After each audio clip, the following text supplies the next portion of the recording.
Bienvenidas y bienvenidos a otro episodio de Filosofía Crítica. Bueno, en esta oportunidad tenemos a una invitada muy especial, ella es Danila Suárez Tomé, licenciada en Filosofía y doctora en Filosofía por la Universidad de Buenos Aires, investigadora del CONICET. Hola Dani, ¿cómo estás? Hola, ¿qué tal? En rigor no soy licenciada, no hice la licenciatura, hice el profesorado, que también es una opción. No sé si saben que bueno, Ah, no. se pueden hacer las dos cosas, por lo menos en la UBA, no sé, en otras universidades. Pero yo me recibí de profesora primero. Nunca hice no hice la tesis de licenciatura, pasé directo al doctorado. Mira, bueno, yo voy por el mismo camino, digamos. Hice el Y profesorado y está bueno, qué sé yo. Yo hice el profesorado de la UBA, que es el profesorado de superior, que te habilita para dar clases en secundario y superior. Tenías que hacer, en vez de la tesina, tenías que hacer las didácticas más las prácticas, como en un profesorado. Así que hice ese camino, y porque no pensaba que me iba a dedicar a la investigación, entonces hice ese camino. Y después quise y salté directo al doctorado. claro. Sí, yo tuve mis dudas con respecto a eso, pero bueno, nada. Tengo que terminar mi tesis de maestría. Está muy bien, hay tiempo. Sí, sí. Así que bueno, vos te especializás en epistemología feminista, entre otras tantas cuestiones. Para el que no tiene ni idea de lo que es, ¿qué es la epistemología feminista? Bueno, básicamente yo desde que estoy como estudiante, me empecé a interiorizar en temas de teoría del conocimiento, ¿no? Que es otra forma de llamar a la epistemología.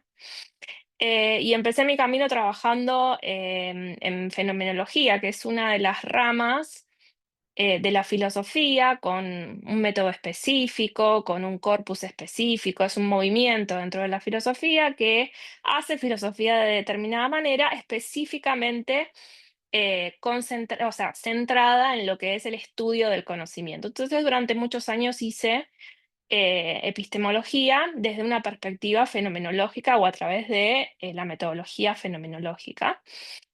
Y más adelante, ya cuando estaba cursando mi doctorado, me fui reorientando hacia la teoría del conocimiento feminista, con una base más de filosofía analítica que de fenomenología.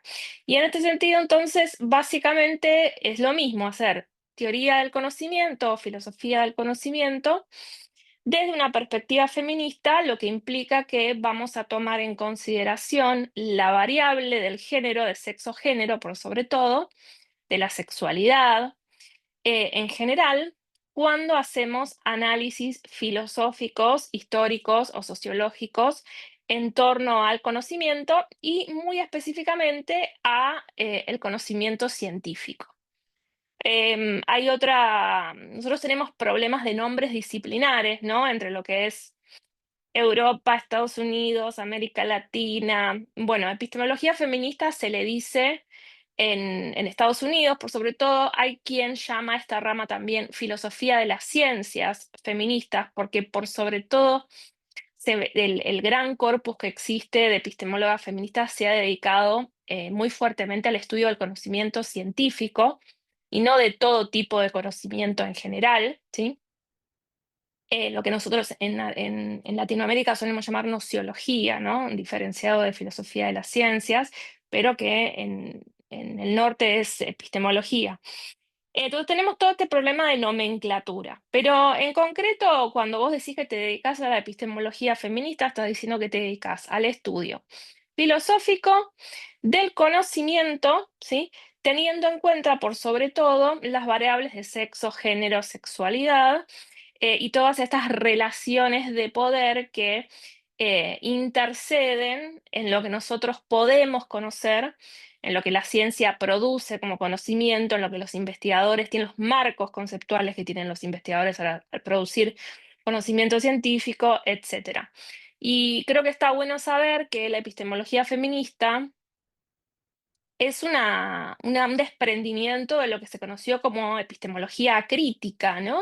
Una epistemología que surge en, por sobre todo en Estados Unidos, a partir de los 70 en adelante, teniendo en cuenta la influencia que tuvo la teoría crítica de la Escuela de Frankfurt en la producción anglosajona, teniendo en cuenta también las múltiples luchas por los derechos civiles que se estaban dando en ese momento, y también específicamente en el ámbito de la epistemología y de las filosofías de las ciencias, el gran giro epistemológico que fue la publicación de la estructura de las revoluciones científicas de Thomas Kuhn, ¿no?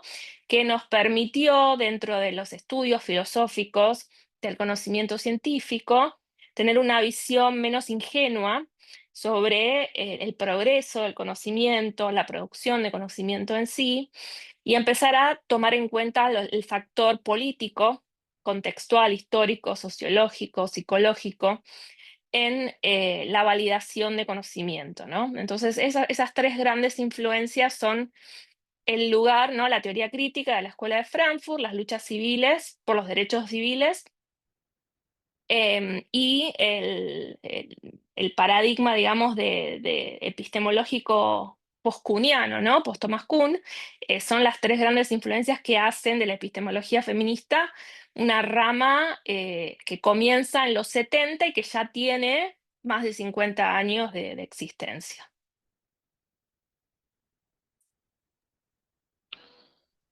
Una de las tareas de la epistemología feminista es, por ejemplo, mostrar los sesgos androcéntricos que hay en la nociología, ¿no? En el caso de la filosofía o en el caso de las ciencias, ¿no? En la epistemología. Ujú, Eh, bueno, para los que no lo saben, recientemente se publicó una obra de la cual vos sos autora, entre otras, que se ujú. titula Epistemología feminista. Por ejemplo, ¿cuáles serían los ejemplos más típicos o característicos de estos sesgos? Bueno, hay algo, quizás te puedo complejizar un poco la pregunta, porque en rigor hay lo que sería el campo de estudios de ciencia y género que tiene, entre otras disciplinas, a la epistemología feminista trabajando a su servicio, digamos, pero además la historia feminista de la ciencia, la sociología feminista de la ciencia y también las ciencias de la vida feminista, es decir, los tipos de ciencias empíricas que trabajan sobre la realidad y las teorías ya existentes, ¿no? En general, hay una visión reducida de la potencia de este área de trabajo, que sostiene que es un área de trabajo que se dedica únicamente, ¿sí?, a detectar y corregir sesgos, lo cual es una tarea muy importante del área de estudios interdisciplinarios de ciencia y género, pero no es la única, y ahí es donde la epistemología feminista hace una apuesta más fuerte, porque la epistemología feminista lo que dice es, o por lo menos las epistemólogas feministas, como las filósofas que vienen a intentar revolucionar las bases epistemológicas de la ciencia, lo que dicen es justamente, no se trata de que las feministas entremos en la ciencia a detectar y corregir sesgos dentro de un paradigma que nosotras no vamos a cuestionar, que es el paradigma de la ciencia objetiva, neutral, universalista, ¿no? Tal y como la definió la ciencia moderna, sino que lo que nos tiene que interesar a las feministas por sobre todo es hacer una revolución epistemológica, porque la ciencia misma está edificada sobre fundamentos epistemológicos que son androcéntricos y sexistas. Esto quiere decir que no solo vamos a ir a detectar sesgos androcéntricos y sexistas en la producción de conocimiento, sino que también los vamos a ir a desarticular en las propias bases epistemológicas de cómo hacemos ciencia y qué entendemos que es el conocimiento científico. En este sentido, te hago algunos ejemplos para distinguir estas dos áreas, ¿no? En donde podemos ir a buscar androcentrismo y sexismo. Si nosotros decimos, bueno, un trabajo de ciencia feminista y de epistemología feminista dedicado a corregir sesgos es, por ejemplo, todo el trabajo que han hecho muy célebremente las primatólogas feministas en la corrección, ¿sí?, de los sesgos que tenía la sociobiología de los 70 respecto de sus observaciones de primates y las conclusiones que sacaban a partir de ahí en torno al conocimiento que se puede tener del comportamiento humano, ¿no? Esta cosa de derivar observaciones de primates a comportamientos humanos es algo muy propio de las ciencias, ahora de la psicología evolutiva, pero en algún momento lo fue de la sociobiología. Y bueno, las primatólogas feministas han tenido un trabajo muy importante desde los 70 en adelante en desmontar un montón de sesgos que estaban en la propia observación de los científicos que hacían su trabajo de protocolización, ¿no? De observaciones de los primates y en las conclusiones que sacaban. Entonces, a partir de ahí se pudo ver, por ejemplo, que no es cierto que en todo el mundo primates y tampoco en todo el mundo animal en general existe una dinámica de dominancia de machos sobre hembras o que las hembras sean sumisas sexualmente respecto de los machos, ¿no? Hay un montón de dinámicas que se habían creído consolidadas a través de la sociobiología y que fueron refutadas gracias a la corrección de los sesgos que hicieron las científicas y epistemólogas feministas trabajando con teoría evolutiva, ¿no? Ese es un ejemplo empírico de ir y corregir sesgos. Pero el otro ejemplo que yo te quería dar, que me parece que es la apuesta más fuerte que hace la filosofía dentro del campo de ciencia y género, es justamente ir a ver las mismas bases de la ciencia. Es decir, por ejemplo, la ciencia se representa a sí misma desde la modernidad en adelante, por sobre todo desde Bacon en adelante, ¿no? Como una empresa cuasi religiosa, ¿no? Que es capaz de darnos conocimiento verdadero, objetivo, neutral, un conocimiento que es reflejado por una mente que se puede abstraer de todo su contexto, de toda su materialidad, de toda su historicidad y reflejar una naturaleza que supuestamente es y que está ahí para ser descubierta por la poderosa mente, ¿sí?, masculina, por sobre todo, ¿sí?, que penetra la naturaleza, le arranca sus secretos, ¿no? Y la pone en caracteres matemáticos, si queremos decirlo a lo Galileo mezclado con Bacon. Justamente la epistemología feminista dice, no, mira, nosotras, si nos vamos a dedicar solamente a detectar sesgos en investigaciones empíricas y seguir sosteniendo la idea de que existe algo así como una mente pura, neutral, objetiva, que puede reflejar un mundo que supuestamente es independientemente de cómo nosotros lo conocemos, ¿no? Bueno, en realidad no vamos a llegar a mucho, porque el problema es que las mismas bases epistemológicas de la ciencia reflejan un modo en particular de pensar el conocimiento, que ha sido el modo en el que lo han pensado los varones europeos que diseñaron, ¿sí?, las premisas del método científico. Entonces, el punto de la epistemología feminista es ir hacia ahí, ir a esos lugares incómodos, que no somos las feministas las únicas que lo hemos hecho, es decir, desde, digamos, incluso, no sé, Popper lo ha hecho. Es decir, si vos querés dar una crítica de la idea de verdad en ciencia, no hace falta que te vayas a teorías postcoloniales, ni feministas, ni de la raza, digamos. Tenés, en general, en la epistemología más clásica también tenés este tipo de planteos, ¿no?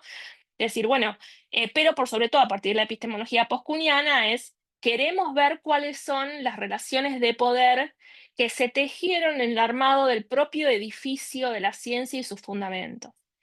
Y esto no implica ir en contra de la ciencia, sino justamente revolucionar los fundamentos de la ciencia, quiere decir poner otros fundamentos de la producción de conocimiento científico que estén, insistimos, desde las epistemologías feministas, dispuestos a propósitos de liberación y no de dominación. Porque justamente lo que nos pasa cuando hacemos historia de la ciencia con una perspectiva crítica es que vemos cómo la ciencia ha sido utilizada largamente a lo largo de la historia por los poderes dominantes para ejercer sometimiento y dominación, no solo sobre las mujeres, también sobre las personas racializadas, sobre los países, los territorios colonizados, ¿no? El capital ha utilizado y todavía utiliza hoy el sistema científico para hacer lo que se le canta. En este sentido, la propuesta feminista es una propuesta de revolución radical de los fundamentos y también de los objetivos de la ciencia, es poner la ciencia al servicio de la liberación.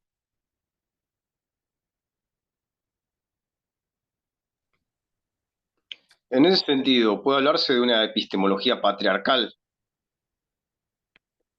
Sí, nosotros no le decimos patriarcal porque en realidad el patriarcado es un concepto que tiene sus bemoles. No es un concepto que, de hecho, en la teoría feminista hoy se use demasiado. Patriarcado es un concepto muy anclado en una visión judeocristiana, ¿no? Del armado de la sociedad, que no podemos decir que represente la mayor abstracción posible de lo que queremos decir cuando hablamos de un sistema jerarquizado de género, ¿no? Un sistema sexo-género. Entonces, patriarcal es un adjetivo que se usa mucho en el sentido común y que a veces usamos porque está a la mano y porque se entiende, pero para ser más específicas, nosotros hablamos de ciencia androcéntrica y de ciencia sexista. Androcéntrica significa una ciencia que está pensada desde el punto de vista de la masculinidad normativa, ¿sí? Es decir, que refleja los intereses, las necesidades y los propósitos de los varones que establecieron sus principios, ¿no? En el sentido de una subjetividad muy pequeña, sí que corresponde a un grupo muy pequeño que no es representativo de la totalidad de subjetividades posibles y contextos posibles que existen de producción de conocimiento, pero que detentaron el poder durante mucho tiempo como para poder, eh, digamos, diagramar el mundo a su manera, ¿no? Esta idea de cómo se creó el mundo y cómo se pensó el mundo, la imagen occidental que nosotros tenemos del mundo es una imagen, decimos, androcéntrica, ¿sí? Porque está hecha desde ese punto de vista, del punto de vista de la subjetividad que detentó y detenta todavía hoy el poder de la representación, ¿sí? Y decimos que es sexista también la ciencia porque ha servido y todavía hoy sirve a propósitos de dominación y a propósitos de sojuzgamiento y a propósitos de discriminación. No significa que la ciencia tenga que ser así, justamente la idea de la epistemología feminista es producir una ciencia que no sea sexista, pero el punto es, dejémonos de ser ingenuos, la ciencia no es una religión, la ciencia es una institución social hecha por seres humanos que han dejado que sus propios intereses se hicieran pasar, ¿sí? Por cuestiones objetivas, universales de todo el mundo, ¿no? Esta idea de Descartes sentado frente al fuego, pensando y creyendo que lo que él está pensando en ese momento en Holanda, en el siglo XVII, es la expresión de la razón pura, del sujeto puro, ¿no? Es eso, es esa hibris, ¿no? Del sujeto europeo, blanco, varón, ¿no? Que la epistemología crítica en general, no solo la feminista, viene a intentar desarticular.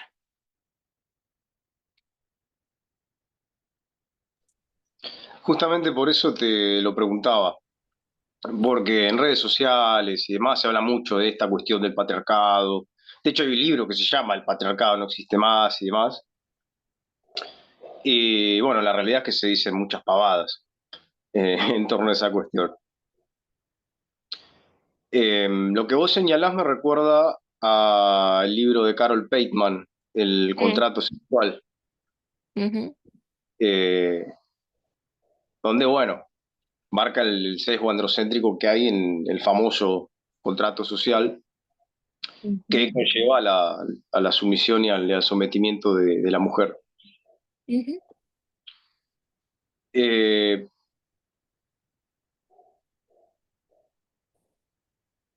en el caso de las cuestiones de género, ujú. ¿qué ha revelado la epistemología feminista? Bueno, precisamente La epistemología feminista fue muy importante tanto para la ciencia como para el feminismo, porque la epistemología feminista no solo hace que la ciencia sea mejor, porque la crítica dentro de la propia ciencia hace que la ciencia se perfeccione, y la epistemología feminista es una empresa pro ciencia, ¿no? Claramente, pero también ha sido muy buena respecto del propio feminismo, porque es un área científica, es un área de la teoría que trabaja para el interés del movimiento feminista. Y esto no se oculta. La idea de las epistemologías críticas es aceptar que no existe algo así como una ciencia desinteresada, ¿no? Aceptar que toda empresa científica es una empresa política y que tenemos que elegir qué tipos de valores queremos que nosotros guíen heurísticamente a nuestra práctica científica. En el caso del feminismo, toda ciencia feminista explicita, ¿sí?, sus objetivos políticos, que son objetivos de liberación, es decir, producir conocimiento, ¿sí?, el conocimiento más aceptable posible en vistas a, ¿sí?, sostener que las mujeres no somos inferiores a los varones, ¿sí?, por ejemplo, como precepto básico, o que somos seres humanos, ¿ya? Porque eso es algo o que pertenecemos a la misma especie que los hombres, cosas que se dicen, ¿no? Entonces, el objetivo político está siempre ahí, ¿no? Y es algo de lo cual hay que hacerse cargo. Porque quienes no se hacen cargo de que su teoría, su producción de conocimiento tiene un objetivo político, lo que hacen es esconderlo, porque el punto es que todo conocimiento tiene una perspectiva en particular. Y cuando te lo quieren vender como algo neutro, objetivo, universal, en realidad están traficando una visión dominante, ¿no? Por debajo. Esto es teoría crítica ABC, ¿no? No es algo que haya inventado el feminismo. Bueno, y en este sentido, la epistemología feminista ha sido de gran utilidad para el movimiento feminista y para los temas de género, porque lo que nos permitió en estos más de 50 años de existencia es hacer una crítica profunda de los propios conceptos con los que estábamos entendiendo nuestra realidad. La teoría feminista, a través de la epistemología feminista, pudo generar conceptos para los fenómenos que le interesaban dilucidar, ¿no? Fenómenos como el androcentrismo, como el sexismo, como el patriarcado, si se quiere. Bueno, yo prefiero decirle sistema jerarquizado de género y no patriarcado, pero bueno, es un sistema político igualmente, ¿sí? Estamos hablando de relaciones de poder, como acoso sexual, como femicidio. Son todos conceptos que refieren a fenómenos que siempre estuvieron ahí, ¿sí? Que siempre estuvieron ahí, pero para los cuales no siempre hubo una palabra, ¿sí? O un concepto que los elucidara y los hiciera visibles, ¿sí? Porque vamos a ver un término reciente, el término acoso sexual. El término acoso sexual es un término que surge en los 70.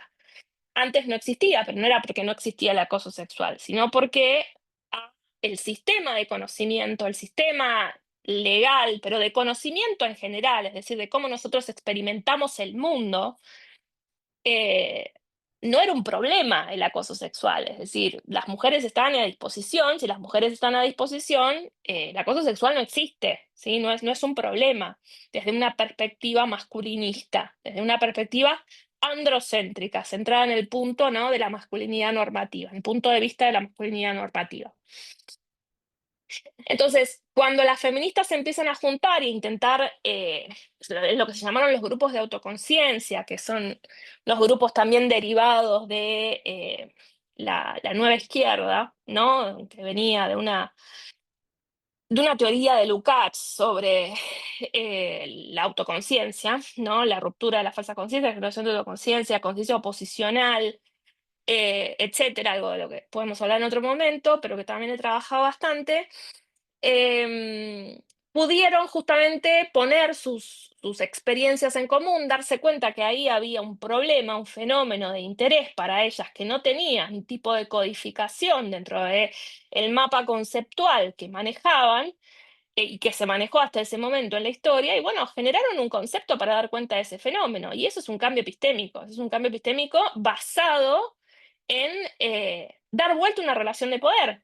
Es decir, de repente un fenómeno que en una relación de poder sexista no es un problema, pasa a ser un problema cuando yo me opongo, ¿no?, a eso y lo doy vuelta y digo, no, no, pará, acá hay algo que yo quiero decir con un aparato conceptual propio, ¿no? En ese sentido, la epistemología feminista lo que nos dio es inteligibilidad de los fenómenos que necesitábamos transformar. Así que ha sido más que productiva y es, en cierto sentido, la gran constructora teórica, digamos, del movimiento feminista.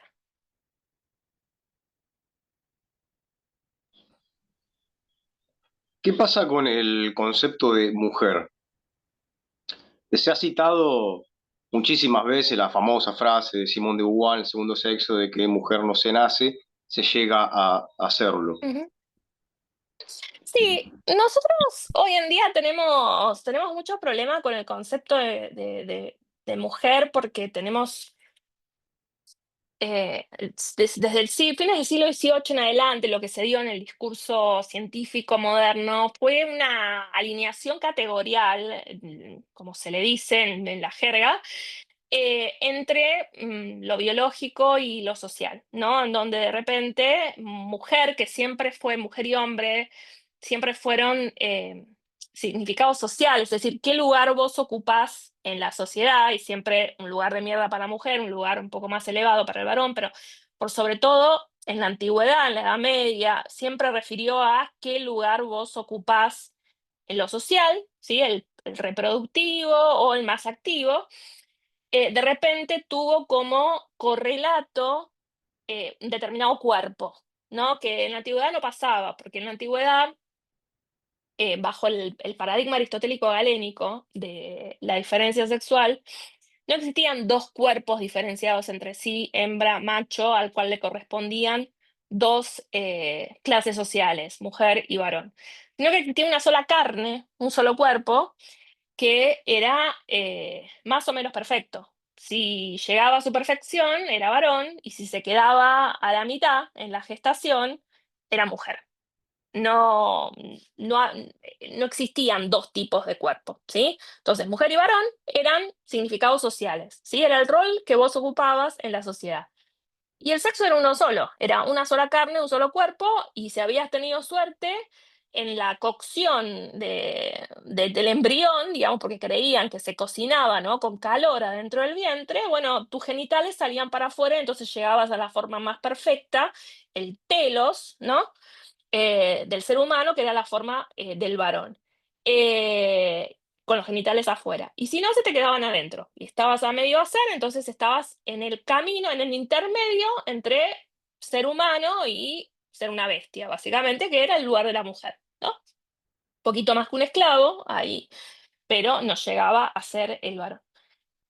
Todo esto se desarticula, digamos, desde el siglo, desde el Renacimiento en adelante, porque el nuevo sistema económico capitalista necesitaba justificar la división sexual del trabajo en trabajo productivo y trabajo reproductivo. Entonces se necesitaron bordes más claros entre el cuerpo femenino y el cuerpo masculino para poder sostener con una argumentación científica, entre comillas, porque en realidad es pseudocientífica, pero y daba la impresión de ser científica, que naturalmente las mujeres tenían un cuerpo dispuesto a determinado tipo de labores y los varones a otro. Entonces, la justificación de qué es ser mujer y qué es ser varón ya no pasaba por el rol social, sino por un rol social que se justificaba, ¿sí?, en un cuerpo, en un determinado cuerpo. Entonces nosotros nacimos en un paradigma en donde se dice que ser mujer y ser varón es algo biológico, ¿no? Es algo natural, que existen dos cuerpos que son inconmensurables entre sí, ¿no? El cuerpo que gesta y el cuerpo que no. Y a partir de eso se nos dificulta mucho poder pensar que el concepto de mujer y el concepto de hombre son conceptos que pueden referir a corporalidades diferentes, ¿no? Y que tienen que ver con cómo codificamos nosotros simbólicamente lo femenino y lo masculino en determinados contextos, ¿no? En ese sentido, hoy en día asistimos a un intento que, si uno quiere ser optimista, puede decir, bueno, el paradigma está cambiando, porque ya no nos alcanzan las palabras que tenemos ni la forma que tenemos de ver la sexualidad, tal y como nos la proveyó el discurso moderno, el discurso de la ciencia médica moderna, no nos sirve para poder dar cuenta de la cantidad de experiencias subjetivas que existen del género, ¿no?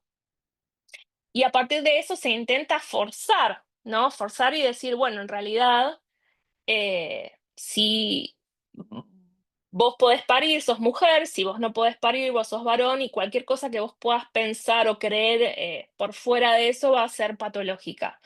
Y esto también es típico de la, la actividad fuerte de normalización y patologización que tuvo el discurso médico-científico desde el siglo XVIII en adelante, es decir, de trazar qué es lo normal, qué es lo patológico, y a partir de ahí tratar de que el orden social se mantenga, ¿no?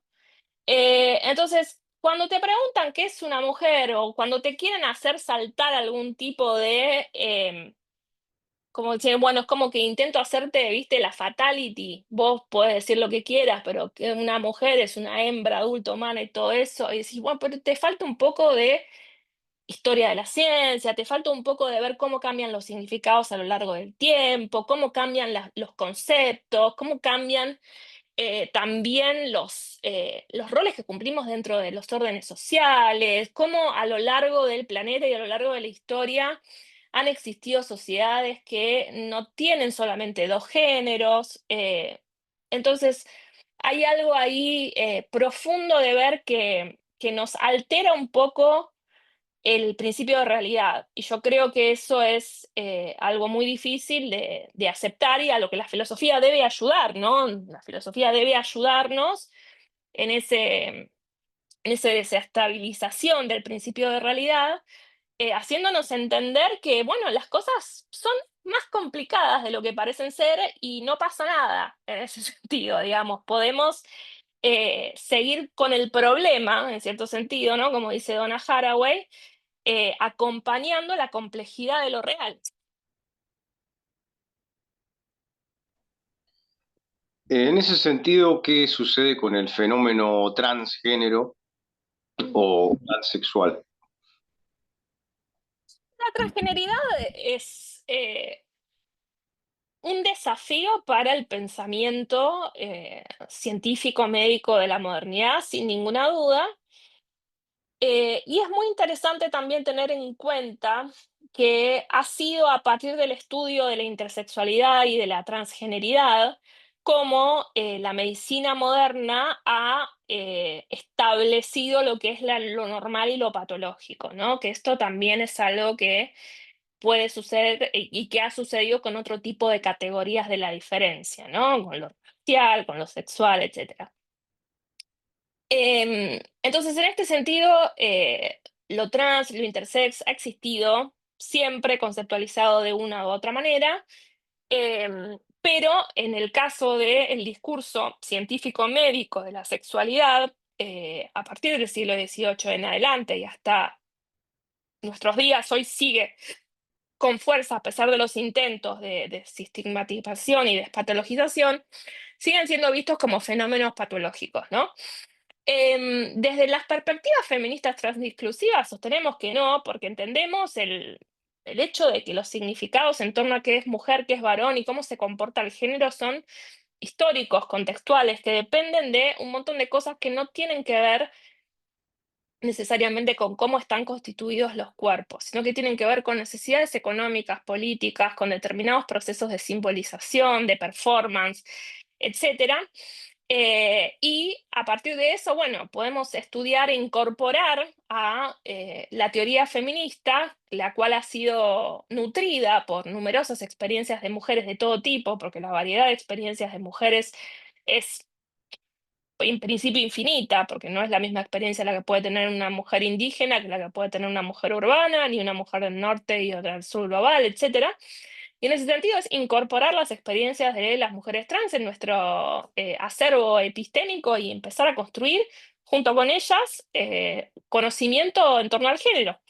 Hay otras perspectivas que no están de acuerdo porque son unas feministas más ancladas en una identidad fija, en una identidad sólida, ¿no?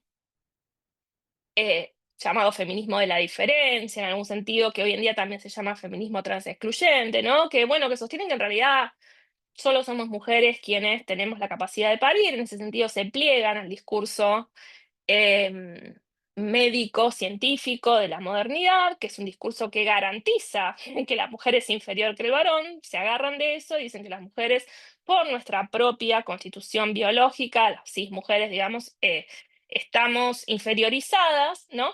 Y bueno, se agarran de eso básicamente para decir que las experiencias de las mujeres trans, las experiencias de las personas trans en general son experiencias devaluadas, que no son reales, que son patológicas, que responden a algún problema psicológico y no a un modo experiencial y real de vivir el cuerpo sexogenerizado, ¿no? Esa disputa está, es muy importante y vertebra un poco la gran discusión de lo que es el movimiento feminista contemporáneo, ¿no? Esas son las famosas TERF, ¿no? Ujú. Eh, Claro, sí, es un sector muy conservador que no es nuevo, sino que existe desde los 70 en adelante. Se intensifica ahora porque estamos en un contexto conservador. Entonces, las perspectivas conservadoras en este momento están muy amplificadas y están teniendo aceptación y están teniendo eficacia. Es decir, hay grupos feministas transexcluyentes que han logrado cercenar derechos de población trans, ¿no?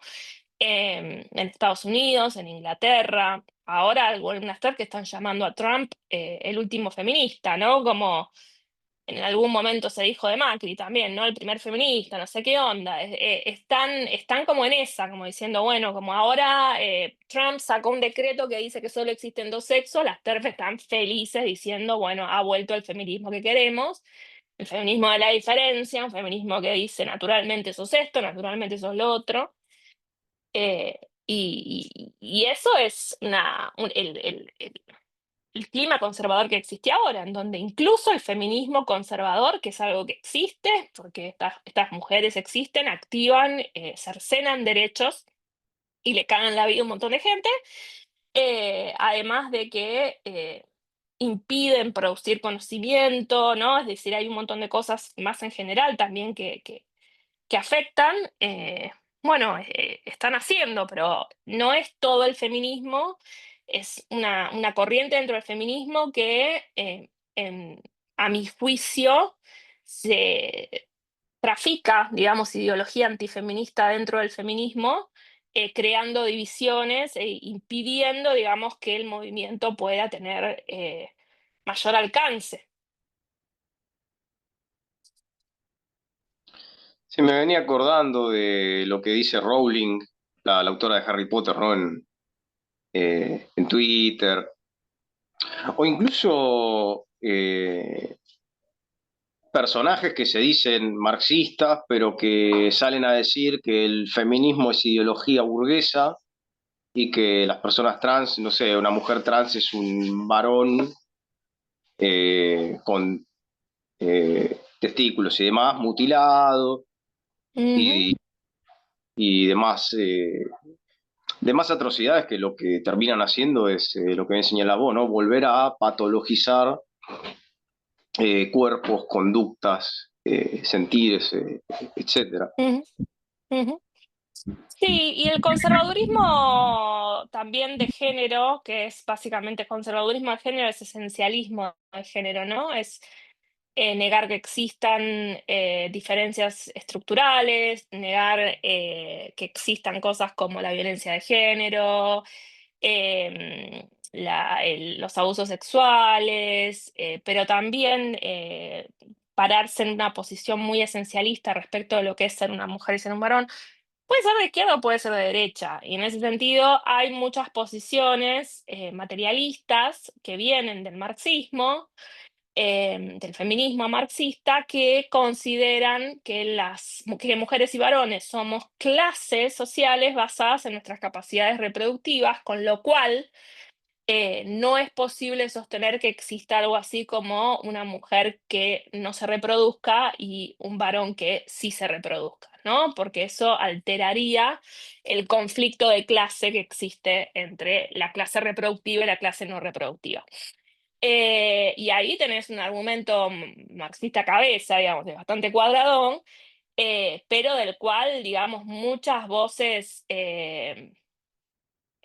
marxianas conservadoras de género sostienen. En ese sentido, hoy en día, en términos de conservadurismo, la verdad te puedes encontrar cualquier cosa.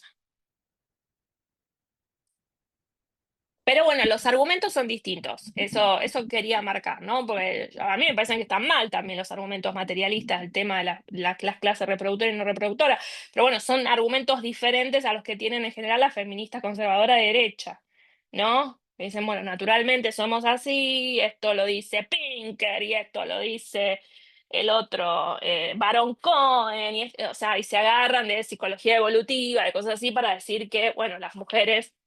em, nada, tenemos trabajos eh, menos exitosos o con menos paga por nada, por lo que hacen algunos monos que vieron por ahí dando vuelta en alguna sabana. Argumentos distintos, pero van hacia el mismo lugar, ¿no? Hacia negar, hacia establecer esencialización de las conductas, los comportamientos, las preferencias, los roles sexuales. Claro, a veces se dice, no, porque en Noruega hay un documental que creo que se llama Lavado de Cerebro, que dice que en Noruega es el país con mayor libertad sexual, de género y demás del mundo, y que bueno, en ese país, supuestamente, ¿no? Naturalmente, la mayoría de mujeres se inscriben en carreras que tienen que ver con el cuidado, Ujú. maestras, tecnología, etcétera, y los varones a carreras más técnicas. Y la respuesta que te dan es, bueno, es por el influjo de la testosterona en Sí. no, las tendencias cognitivas Ujú. y demás. Sí, creo que, no sé si es Noruega, me parece que es Islandia el caso, también en Suecia, donde lo que pasa que también ahí tiene que ver con qué entendés por igualdad de género, ¿no? Porque igual, lo que insistimos las feministas, por sobre todo las feministas marxistas, es que la, la igualdad civil o la igualdad formal no implica igualdad material, es decir, vos podés tener un montón de... em, cosas ya hechas, ¿no? En términos de logros a nivel civil, a nivel legal, a nivel educativo, a nivel laboral, es decir, podés tener, decir, bueno, ya eliminé el patriarcado de la forma en la cual las sociedades se legislan, ¿sí? Pero todavía sos parte de un Estado que es patriarcal, que produce una ciencia que es patriarcal, que produce entretenimiento que es patriarcal. Es decir, no sos una isla aislada de todo el mundo, ni tampoco el Estado que te gobierna volviendo Carol Pateman. Es decir, los estados contractualistas son estados patriarcales, son estados basados en un contrato sexual, además de en un contrato social.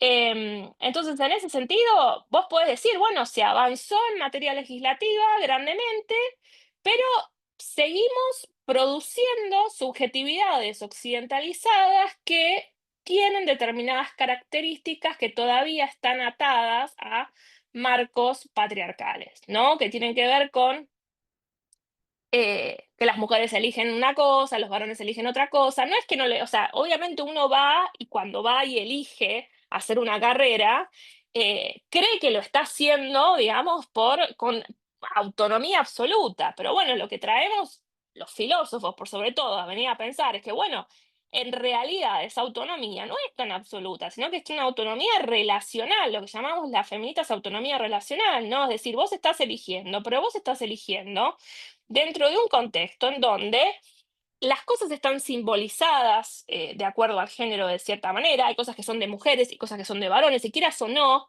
hay algo que te atrae, ¿no? En esa simbolización a través de tu educación, hay algo que tiene que ver con las posibilidades concretas que se te pueden ir dando. Imagínate que, no sé, Independientemente de qué países puedan tener equidad de género, globalmente las carreras de STEM, ¿no? Ciencia, tecnología, ingeniería, matemática, incluso filosofía, son carreras principalmente masculinas. Es decir, a donde vayas vos vas a encontrar que va a haber más varones que mujeres, por lo general. Entonces, incluso si estás en Islandia, vos te vas a estudiar, no sé, ingeniería nuclear y sos la única mujer entre 50 varones.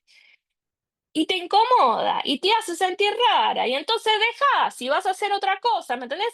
Es ir viendo cómo esa autonomía de elección se va configurando.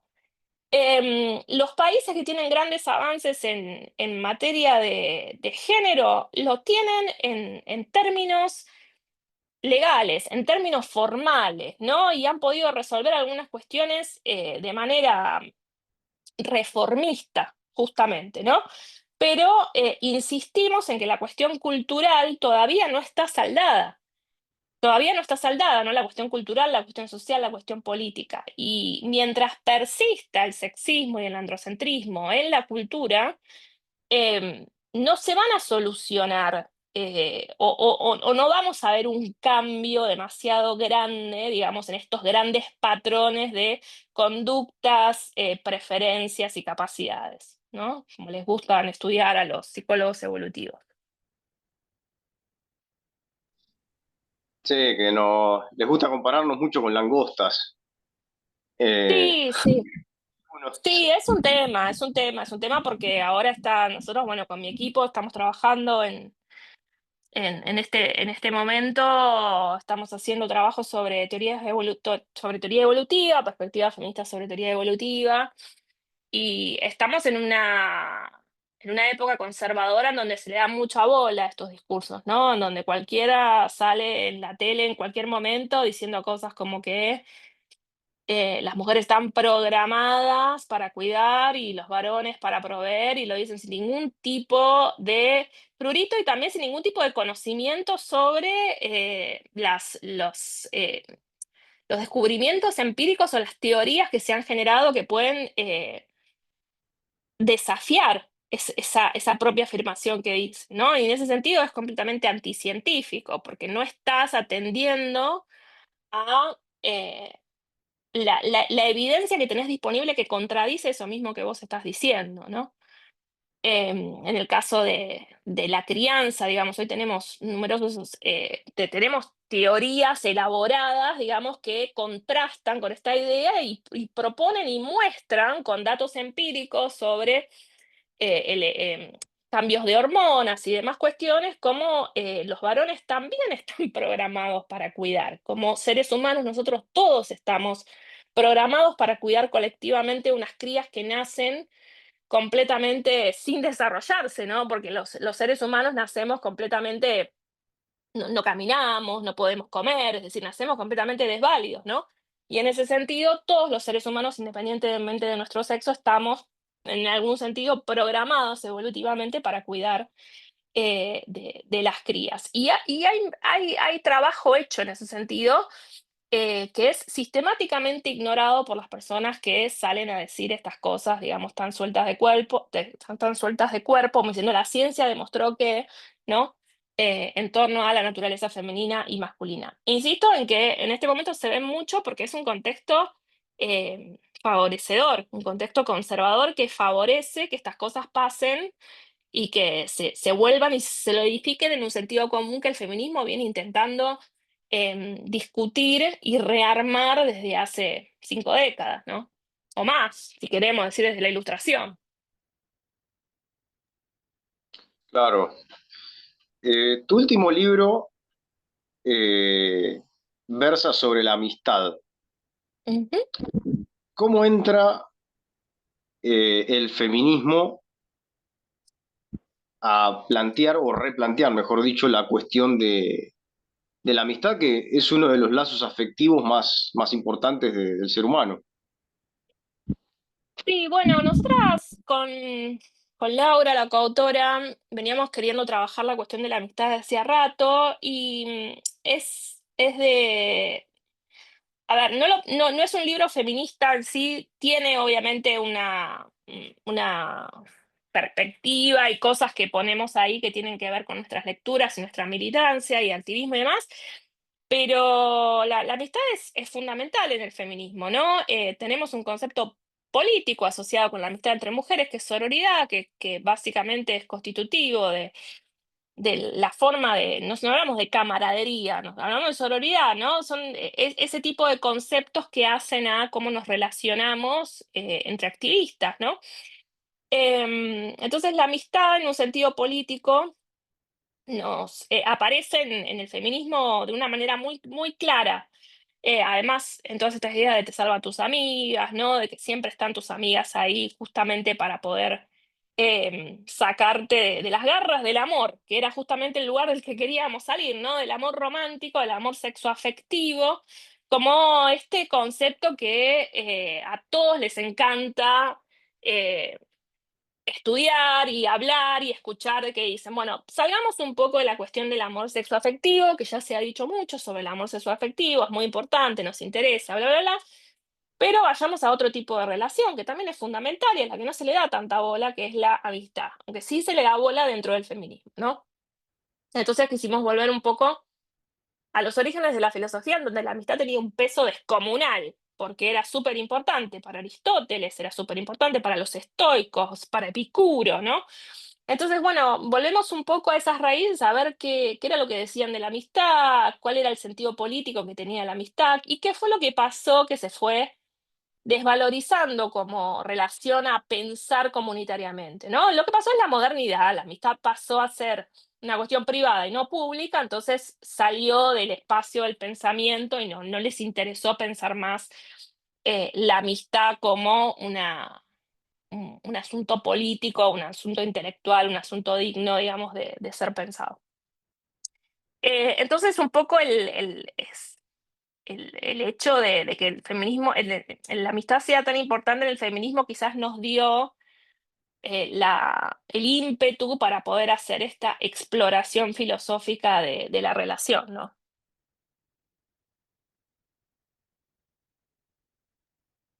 Claro. Sí, es una de las cuestiones que, como bien decís, han sido dejadas de lado. Ujú, Eh, de hecho, la cuestión de la sororidad marca algo también en lo que es nuestra sociedad sexista, y es que señaló también eh, el tipo de relación amistosa entre varones, ¿no? La famosa fraternidad, donde sucedían cosas como el famoso pacto de silencio, ujú. ¿no? Donde, bueno, todas las mujeres tienen una amiga que ha sido violentada por un varón, pero ningún varón tiene ningún amigo que haya hecho tal cosa. Sí, es interesante lo que decís porque la cuestión de la fraternidad, justamente digamos, lo que trabaja Carol Pateman, ¿no? Porque ella dice, bueno, pensamos mucho en la libertad y la igualdad. ¿Y qué pasó con la fraternidad? Bueno, la fraternidad no ha sido tan pensada porque es donde se oculta el pacto, el contrato sexual, dice ella, ¿no? Que nosotros le podemos decir ahora que es el que avala un pacto de silencio respecto de las conductas de los varones, ¿no? Entonces la sororidad viene a intentar quebrar un poco eso, ¿no? Un poco el pacto fraterno que hace que la violencia sexista se oculte, se naturalice. En ese sentido, nosotros tenemos un capítulo sobre políticas de la amistad en donde insistimos justamente en la potencia que tiene, y también lo llevamos hacia las conclusiones, ¿no? La potencia que tiene la amistad, que es una relación absolutamente libre, voluntaria, igualitaria, no es jerárquica, no es como las relaciones familiares, no es como las relaciones amorosas, digamos, es una relación eh, absolutamente fundamental si nosotros queremos pensar en la construcción de sociedades igualitarias, libres y en donde, digamos, reinen tipos de relaciones que no estén jerarquizadas, ¿no? Que no sean opresivas. En esta dirección, el pensar en la amistad desde la perspectiva política, como lo hizo el feminismo, nos permite trascender quizás el modelo básico de la sociedad capitalista moderna, que es el de la familia. Y esa es un poco la idea, ¿no? Poder desprendernos o tratar de tirar el pensamiento un poco hacia las formas de imaginarnos sociedades que no estén construidas sobre la familia como la base de la pirámide social, ¿no?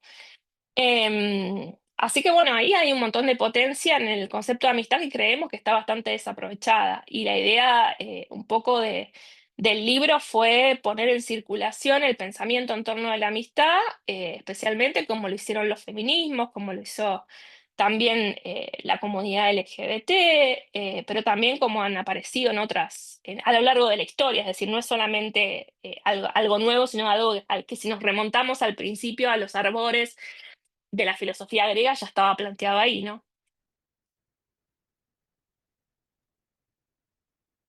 Eh, sí, totalmente. Ya como para ir cerrando, Ujú. mm, ¿son posibles, ¿no? En términos de Haraway, otras formas de parentesco, ¿no? Siguiendo en esa línea. Sí, posibles son posibles. El tema es que nosotros consideramos que la familia es una unidad natural y no lo es una unidad social. No, o sea, vos no ves a lo largo del reino animal a la institución familia como la tenemos acá, ¿no? Mamá, papá, hijito, replicada en las formas de relacionarse. Y especialmente nosotros, que somos una especie que sobrevive y que de alguna manera consigue todas las cosas que consigue gracias a sus amplios niveles de cooperación, de diversidad, de cambio, ¿no? De adaptaciones constantes a nuevos modos de ser en el ambiente. Es más que posible pensar en la generación de otro tipo de lazos. El problema es que tenemos es que, y acá peco de marxista, pero que el sistema económico político que tenemos no nos permite pensar en otra cosa. Eh, y esto, o sea, las feministas lo decimos, pero también lo puede decir un marxista que no se haya familiarizado con el pensamiento feminista. El problema de la familia como unidad básica social es un problema del capitalismo. Es un problema que trae el capitalismo porque necesita una unidad básica para la reproducción y la producción del capital. Entonces, en ese sentido, naturalizamos algo que en realidad es funcional para un tipo de economía, de sistema económico, de sistema productivo, ¿no? Entonces, esos son los grilletes que nosotros tenemos para poder pensar en otros modos de relacionarnos.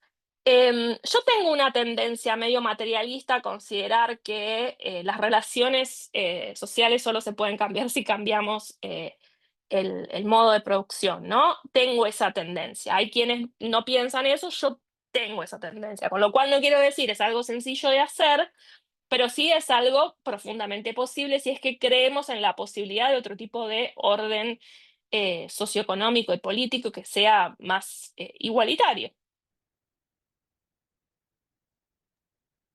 Coincido. Bueno, qué Eh, bueno. sí, coincido. De hecho, hay una autora que se llama Roswitha Scholz, es alemana. Ujú, Nada, publicó una serie de conferencias que se llaman El patriarcado productor de mercancías, ujú. donde hace un análisis desde, bueno, la forma de mercancía y empieza a trabajar en las derivaciones sociales de esa cuestión. Así que bueno, Dani, nada, te agradezco mucho tu tiempo, tu No, sabiduría. gracias a vos. Y bueno, nos estaremos encontrando Nos estamos viendo. en otra ocasión. Así que En bueno, postdata, probablemente, por los pasillos de postdata. seguro. Ahí, si no siguen a Postdata, no se suscribieron, bueno, vayan a hacerlo. Bueno, no lo mencioné, pero bueno, Dani junto a la Inca y junto a eh, Agostina, mi Leo. Agustina Mileo, no me venía a la cabeza el nombre. más conocida como la Barbie científica, tienen un programa de streaming en Postdata que se llama Noticias de ayer. Si no lo conocen. Volvemos el jueves 13 de marzo ahora, todos los jueves, creo que va a ser de 17 a 19. Bien, así que bueno, ¿cómo te pueden encontrar en redes sociales? Si buscan mi nombre en Google, aparece mi Instagram. Danila Suárez Tomé, ahí aparece mi Instagram, que es lo único que tengo. Y también tengo Blue Sky, pero creo que eso no aparece. Pero Bueno, tiene el mismo usuario, Danila, con H en el medio. Pero si buscan mi nombre es más fácil. bueno, Dani, te mando un abrazo. Saludo a la gente que nada, que nos está viendo. Si llegaron hasta acá y les gustó el contenido, ya saben, suscríbanse. Y bueno, nos veremos la próxima.